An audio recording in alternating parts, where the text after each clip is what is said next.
मानो या ना मानो, इस दुनिया में कुछ ऐसी चीजें होती हैं जो आंखों से दिखाई नहीं देती, लेकिन महसूस की जा सकती हैं।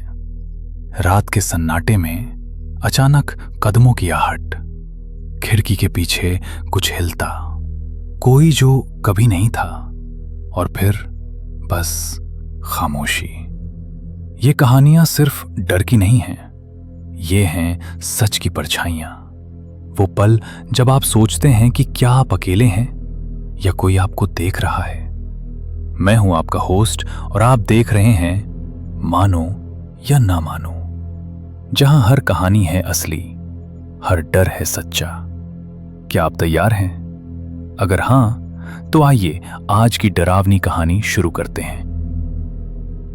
यह घटना पश्चिम बंगाल के एक पुराने और लगभग भुला दिए गए कब्रिस्तान से जुड़ी मानी जाती है, जिसे स्थानीय लोग आज भी डर और सन्नाटे के साथ याद करते हैं। यह कब्रिस्तान शहर की आखिरी सीमा पर था, जहां सड़क खत्म होते ही झाड़ झंखाड़ शुरू हो जाते थे।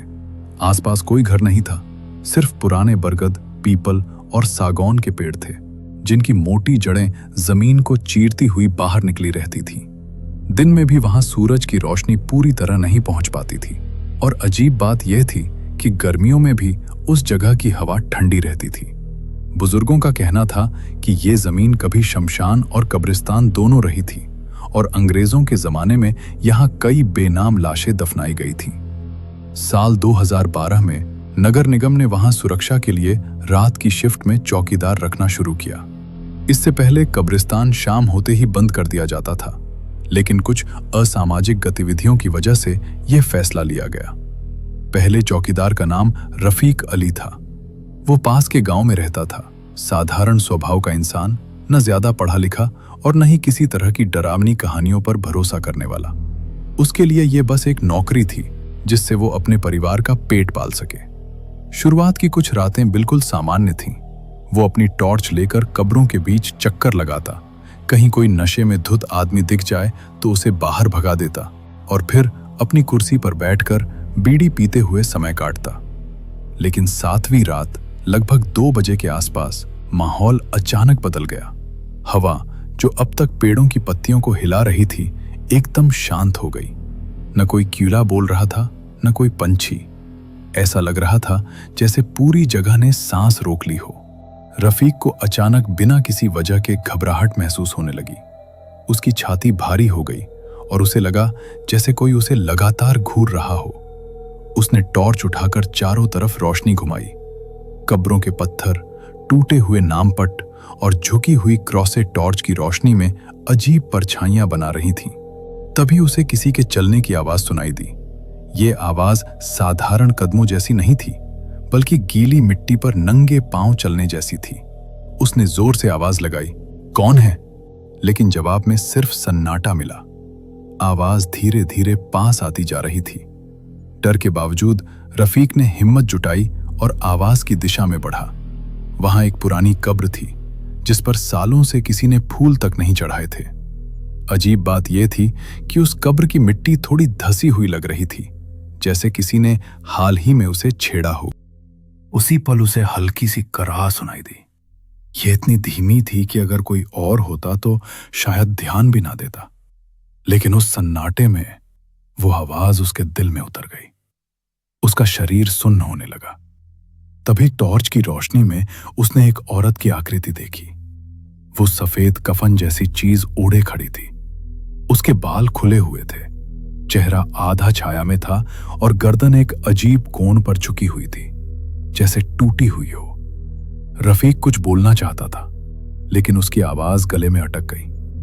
औरत ने धीरे धीरे सिर उठाया और उसकी आंखें दिखाई दी। वे आंखें खाली थीं, उनमें कोई पुतली नहीं थी, बस गहरा अंधेरा था। अचानक टॉर्च की लाइट बुझ गई।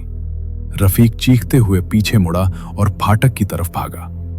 उसे लगा जैसे उसके पीछे कोई दौड़ रहा हो। जब वो फाटक तक पहुंचा तो देखा कि भारी लोहे का फाटक अंदर से बंद था, जबकि उसने खुद उसे खुला छोड़ा था। तभी उसके कानों में कई तरह की आवाजें गूंजने लगी, किसी औरत के रोने की, किसी बच्चे के हंसने की, किसी के फुसफुसाने की। ऐसा लग रहा था जैसे पूरा कब्रिस्तान बोल उठा हो। डर और घबराहट में वो वहीं गिर पड़ा और बेहोश हो गया। सुबह जब सफाई कर्मी आए तो उन्होंने उसे फाटक के पास बेसुध पड़ा पाया। उसका चेहरा पीला पड़ चुका था, आंखें खुली थीं और वो बुखार में बड़बड़ा रहा था। अस्पताल ले जाने के बाद जब उसे होश आया तो उसने जो बताया उसने सबको डरा दिया। उसने कहा कि उस औरत ने उससे बात की थी।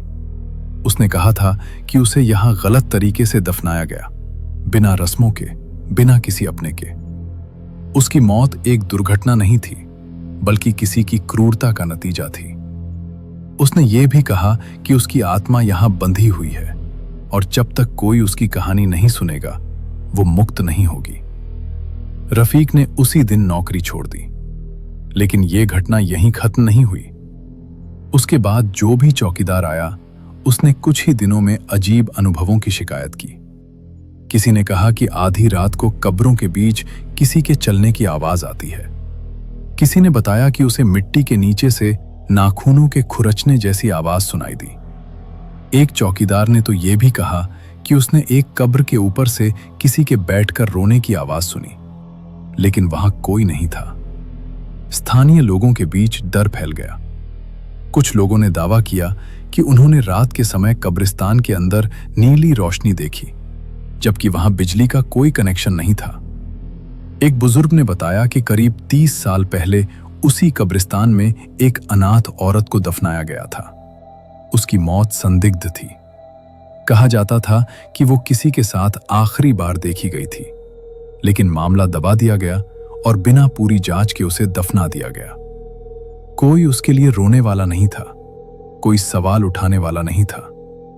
धीरे धीरे ये मान्यता बन गई कि वही औरत आज भी वहां भटकती है। कुछ लोगों ने बताया कि जो भी रात में वहां ज्यादा देर रुकता है उसे सपनों में वही औरत दिखाई देती है। गीली मिट्टी, ठंडे हाथ और वही आवाज, मुझे यहां से जाने दो। कई लोग डर के मारे बीमार पड़ गए और कुछ ने शहर ही छोड़ दिया। आज भी वो कब्रिस्तान मौजूद है, लेकिन सूर्यास्त से पहले ही उसका फाटक बंद कर दिया जाता है। कोई भी रात में वहां जाने की हिम्मत नहीं करता। लोग कहते हैं कि ये जगह खाली नहीं है।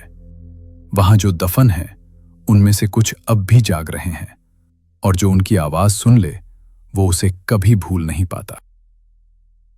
तो ये थी आज की कहानी। लेकिन इस कहानी के खत्म होने का मतलब ये नहीं कि सब कुछ खत्म हो गया। कभी कभी डर कहानियों में नहीं होता, वो हमारे आसपास होता है। इस वीडियो को देखने के बाद अगर आपको लगे कि कोई आपको देख रहा है या कमरे में अचानक सन्नाटा कुछ ज्यादा गहरा हो जाए तो हैरान मत होना, क्योंकि कुछ परछाइयां सिर्फ सुनी नहीं जाती, वो साथ चलती हैं। मैं हूं आपका होस्ट और आप देख रहे थे मानो या ना मानो। अगली कहानी तक सतर्क रहिए, क्योंकि हर रात उतनी शांत नहीं होती जितनी दिखती है।